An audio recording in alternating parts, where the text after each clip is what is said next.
अच्छा वाला नहीं। ओके टीम, ठीक है। तो ये आपको कंट्रोल प्लान जो थ्योरेटिकल था वो मैंने पढ़ाया है अभी। अभी नेक्स्ट मैं आपको बताता हूँ कि जो कंट्रोल प्लान है इसको न्यू कोर टूल क्यों बना दिया गया है। तो कंट्रोल प्लान को न्यू कोर टूल क्यों बनाया है? The first factor is that there are new technology suppliers that are enabling acceleration to the ACE concept। ACE का मतलब क्या होता है? Autonomous connected electric vehicle.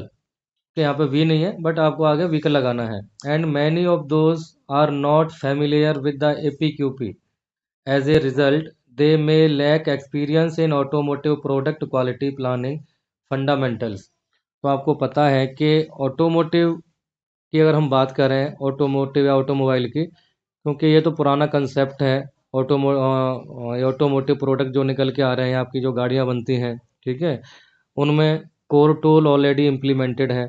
मगर अभी जो न्यू टेक्नोलॉजीज आ रही हैं, आपको इलेक्ट्रिक व्हीकल बनाए जा रहे हैं, ओके, और ग्रीन फ्यूल पे आपके व्हीकल बनाए जा रहे हैं जो CNC प्रोडक्ट हैं। और इनमें यूज़ होने वाले जो सॉफ्टवेयर से रिलेटेड जो कंपनियां हैं वो न्यूली इनकॉर्पोरेट हुई हैं ऑटोमोटिव सेक्टर में। कुछ कंपनीज एकदम न्यूली इन्होंने अडॉप्ट किया है इस ऑटोमोटिव सेक्टर को। कुछ कंपनियां ऑलरेडी जो पहले से ही ऑटोमोटिव सेक्टर में थी उन्होंने अपने आप को आगे प्रोसीड किया है, ठीक है, इस यानी सिस्टम को अडॉप्ट करने जा रही हैं, ठीक है। क्योंकि अभी ग्रीन इन्वायरमेंट पे ध्यान जा रहा है, हाइजेनिक इन्वायरमेंट, तो इको फ्रेंडली। तो ये कंट्रोल प्लान को न्यू कोर टूल इसीलिए बना दिया गया है क्योंकि जो इस ऑटोमोटिव सेक्टर में न्यू कंपनीज जो आ रही हैं इको फ्रेंडली प्रोडक्ट बनाने, जो ऑटोमोटिव प्रोडक्ट बना रही हैं, ठीक है ना, तो उनके लिए ये फंडामेंटल थोड़ा न्यू हो सकता है कंट्रोल, ये कोर टूल्स का। तो कंप्लीटली मैन्युफैक्चरिंग कंट्रोल मैकेनिज्म को समझने के लिए कि ऑटोमोटिव प्रोडक्ट जब आप बना रहे हो तो उसको कंप्लीट मैन्युफैक्चरिंग कैसे कंट्रोल करना है, तो कंप्लीट कंट्रोल मैकेनिज्म किस में होता है? कंट्रोल प्लान में। तो कंट्रोल प्लान में कुछ चेंजेस किए गए हैं जो मैं अभी आपको कंट्रोल प्लान को कैसे बनाते हैं उसमें चेंजेस को हाईलाइट कर दूंगा, ठीक है ना। तो ये कंट्रोल प्लान को सेपरेटली इसीलिए बनाया दिया गया है क्योंकि IATF में 8511 के अंदर कंट्रोल प्लान की बात की गई है। तो वहाँ रिएक्शन प्लान पे फोकस किया है और सेफ लॉन्च के ऊपर बात की गई है, जो कि थोड़ा सा वहाँ पे घुमा के बताया गया है, specially safe launch word use नहीं हुआ है। तो IATF की रिक्वायरमेंट के अकॉर्डिंग और न्यूली इको फ्रेंडली इन्वायरमेंट पे जो प्रोडक्ट बनाने वाली कंपनियां हैं जो मार्केट में इनकॉर्पोरेट हो रही हैं, ठीक है, उनको कम्प्लीटली मैन्युफैक्चरिंग फंडामेंटल को समझने के लिए कंट्रोल प्लान को क्या किया गया है? लॉन्च किया गया है, ठीक है। अदरवाइज कंट्रोल प्लान पहले भी था, है अभी भी कंट्रोल प्लान वही है, मगर थोड़ा सा इसके अंदर चेंजेस किए गए हैं। तो according to IATF clause number 8511 control plan को कैसे बनाया जाता है? इसमें कितने स्टेप्स होते हैं? 5 से 6 स्टेप होते हैं। कौन कौन से हैं? पहला स्टेप, जनरल स्टेप में क्या क्या लिखना है आपको? कंट्रोल प्लान का नंबर डालना है। जैसे कल मैंने आपको FMEA का नंबर डालना बताया था, ऐसे ही हमें यहाँ पे कंट्रोल प्लान का नंबर डालना है।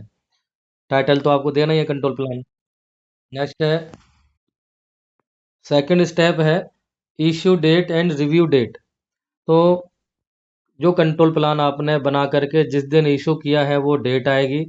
अगर इशू होने के बाद, जैसे आपने एक बार इशू कर दिया, इशू होने के बाद में कुछ चेंजेस अगर आए हैं तो आपको रिवीजन डेट भी डालनी है, रिवीजन नंबर भी डालना है, जैसे मैंने कल आपको FMEA को समझाया था। कस्टमर इन्फॉर्मेशन, तो कस्टमर इन्फॉर्मेशन से रिलेटेड आपको, जैसे आपने देखा होगा कि कंट्रोल प्लान में customer engineering approval date, customer quality approval date, ये सब चीज़ें डली होती हैं। तो कस्टमर से रिलेटेड अगर आपको कुछ स्पेशली उसमें ऐड करना है तो आप कर सकते हो। दूसरा, ऑर्गेनाइजेशन नेम। ऑर्गेनाइजेशन नेम तो आपको पता ही है, सप्लायर का नाम आएगा इधर।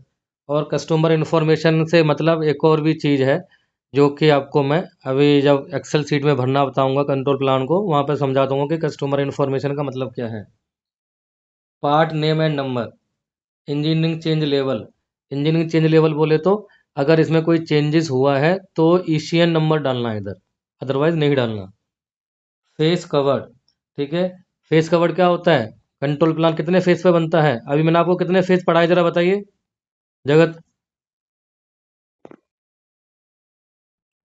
हाँ, कौन कौन से? यस, तो 3 फेज पे कंट्रोल प्लान बनता है। मगर अभी इसमें जो न्यूली ऐड हुआ है उसमें एक फेस और ऐड हुआ है जिसे बोलते हैं सेफ लॉन्च, ठीक है। ये सेफ लॉन्च क्या है ये मैं आपको, ये आईएटीएफ जब स्टार्ट होगा उसमें जब इसकी डिस्कस होगा तो वहाँ पे समझाऊंगा। नेक्स्ट है आपका की कांटेक्ट। की कांटेक्ट का मतलब क्या है? जो आपका मेन पर्सन है, तो जो डेवलपमेंट का है, क्वालिटी का है, उन सब के वहाँ पे नेम आ जाएंगे, एचओडीज के। प्रोसेस कांटेक्ट नंबर आ जाएगा उधर। Process stage name and number. तो जब आप कंट्रोल प्लान भरना शुरू करोगे या बनाना शुरू करोगे तो सबसे पहला स्टेप क्या रहेगा? आपको प्रोसेस का स्टेप, प्रोसेस स्टेज का नेम एंड नंबर डालना है। ये नेम एंड नंबर किसके साथ में मैच होना चाहिए? प्रोसेस फ्लो डायग्राम के साथ में और एफएमईए के साथ में। और रिस्पॉन्सिबिलिटी ऐड करनी है इधर कि प्रोसेस का रिस्पॉन्सिबल पर्सन कौन रहेगा, क्वालिटी वाला या प्रोडक्शन वाला। तो हम क्वालिटी वाले का नाम डाल देते हैं ज़्यादातर वहाँ पे। तो प्रोसेस रिस्पॉन्सिबल पहले वाले कंट्रोल प्लान में नहीं था, इसमें ऐड हुआ है स्पेशली। सेकंड स्टेज क्या है इसकी? सेकंड स्टेप पे आपको प्रोडक्ट कंट्रोल डालना है। तो प्रोडक्ट कंट्रोल में क्या आएगा? प्रोडक्ट के करेक्टरिस्टिक्स, स्पेसिफिकेशन एंड टॉलरेंस। तो प्रोडक्ट के पैरामीटर आएंगे जैसे लेंथ, विड्थ, ओडी, आईडी। ये तो हो गया करेक्टरिस्टिक्स। आगे स्पेसिफिकेशन क्या रहेगा? जैसे आपको ओडी डालना है 8.5 प्लस माइनस 0.02, ये आपका स्पेसिफिकेशन हो गया। प्लस माइनस 0.02 टॉलरेंस हो गया, ठीक है। नेक्स्ट है प्रोसेस कंट्रोल। तो प्रोसेस कंट्रोल में आपके प्रोसेस के करेक्टरिस्टिक्स आएंगे जिनको प्रोसेस पैरामीटर बोलेंगे, जैसे current, voltage, stroke height, as per your process related. उनका स्पेसिफिकेशन आएगा और टॉलरेंस आएगी। मशीन जिग फिक्चर टूल, यानी उस पार्ट को बनाने के लिए ऑपरेशन वाइज कौन सी मशीन, टूल, फिक्चर का यूज़ करोगे उसका नाम आ जाएगा, ठीक है। नेक्स्ट यहाँ पे आपका ना, ये तीसरे फेस में क्या आ जाएगा? तीसरे स्टेप में क्लासिफिकेशन भी आ सकता है। अगर आपको प्रोडक्ट में कोई क्रिटिकल डायमेंशन है तो आप उसको स्टार लगा के, सी लगा के भी आपको हाईलाइट करना होगा क्लासिफिकेशन के अंदर। जैसे मैंने एफएमईए के अंदर बताया था आपको, मेजर एंड माइनर का बताया था ना एग्जांपल दे करके, ऐसे यहाँ पे क्रिटिकल डायमेंशन को हाईलाइट करना है। मेथड में क्या कह रहा है ये? Evaluation measurement technique, error proofing, sample size and frequency, control method. तो इवेल्युएशन मेजरमेंट टेक्निक आपको अच्छी तरीके से पता है कि प्रोडक्ट को कैसे मेजर करना है, ठीक है। प्रोसेस को के जो पैरामीटर है उनको कैसे चेक करना है। कंट्रोल प्लान से वो आपको वर्नियर से करना है तो वर्नियर से करो, माइक्रोमीटर से करना है माइक्रोमीटर से करो। प्रोसेस पैरामीटर को आपको डायल गेज, उसको प्रेशर गेज से करना है या कैसे करना है वो उसका वहाँ पे लिखा रहेगा। उसका मतलब होता है evaluation measurement technique. Error proofing, ये एरर प्रूफिंग न्यूली ऐड हुआ है, पहले कंट्रोल प्लान में स्पेशली इस एरर प्रूफ को नहीं डालते थे, ठीक है। कि आप अपने प्रोसेस को जब कंट्रोल करोगे तो उसमें क्या आपने एरर प्रूफिंग लगा रखा है, कोई पोका यूके लगा रखा है क्या, नहीं लगा रखा। सैंपल साइज एंड फ्रीक्वेंसी ये पहले भी था अब भी है, ठीक है। सैंपल साइज फ्रीक्वेंसी जो मैं भी आपको मैंने प्रोटोटाइप एंड प्री लॉन्च में और उसमें समझाया था कि भाई कितना कितना सैंपल साइज फ्रीक्वेंसी लेना है। कंट्रोल मेथड, कंट्रोल मेथड आपको कैसे कंट्रोल करना है। कंट्रोल 2 टाइप का होता है जैसे कल आपको मैंने एफएमई में समझाया था। तो ऐसे जब आपको मैं कंट्रोल प्लान को भरना बताऊंगा तो वहां समझा दूंगा कि कंट्रोल मेथड क्या क्या होता है। पांचवा स्टेप है रिएक्शन प्लान। तो रिएक्शन प्लान पहले भी था अब भी है, मगर यहाँ पे क्या लिखा हुआ है? Action detail including reference. तो भाई रिएक्शन प्लान का मतलब क्या है? अगर कोई एबनॉर्मेलिटी हो जाती है तो आप उसको कैसे हैंडल करोगे, उसको हैंडल करने के लिए जो रेफरेंस डॉक्यूमेंट यूज़ करोगे उसका नाम भी लिखना है यहाँ। दूसरा रिस्पॉन्सिबिलिटी, कि स्पेशली किसकी रिस्पॉन्सिबिलिटी रहेगी वो देखनी है, ठीक है। तो इसीलिए मैंने आपको एक्सेल में कंट्रोल प्लान खोल के नहीं दिखाया है, उसको मैं थोड़ा सा एडिटिंग करूँगा न्यू के अकॉर्डिंग, तो वो आपका छठा कोर टूल हो जाएगा, ठीक है।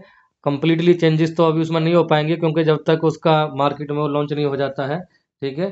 अभी फ़िलहाल आपको मैं ये जो मैं चेंजेस जो आए हैं उस चेंजेस के अकॉर्डिंग कंट्रोल प्लान में चेंजेस करके आपको कल समझा दूंगा मैं। तो ये 5 स्टेप्स हैं कंट्रोल प्लान को बनाने के लिए। ये कंट्रोल प्लान का फॉर्मेट है। इसी फॉर्मेट को कल मैं आपको समझाऊंगा। जैसे यहाँ पे देखो, इसके फेस लिखे हुए हैं: prototype, pre launch, product, production, safe launch. तो ये सेफ लॉन्च पे मैंने यहाँ पे रेड कलर का बॉक्स बना दिया है। बाकी सारा सेम है सब कुछ, ठीक है, जो मैंने समझाया है। इस फॉर्मेट को मैं कल आपको भरना बता दूंगा। ठीक है टीम, समझ आ गया आपको डिफरेंस, कंट्रोल प्लान को छठा कोर टूल क्यों बनाया है?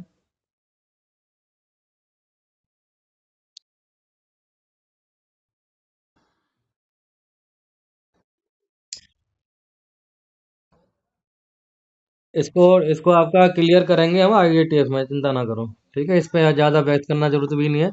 अभी स्टेप बाय स्टेप चलेंगे तो आपके सारे डाउट क्लियर हो जाएंगे। ये तो मैंने जस्ट इसलिए समझा दिया है कि आपको छठे कोर टूल के अकॉर्डिंग ये पता लग जाए कि करंट जो कोर टूल था वो कंट्रोल प्लान था और नए वाले में क्या क्या चेंजेस है। तो सेफ लॉन्च के बारे में पूरा डिटेल में आपको मैं आईएटीएफ के साथ लेके चलूंगा इसको, ठीक है, विद डॉक्यूमेंट। ओके।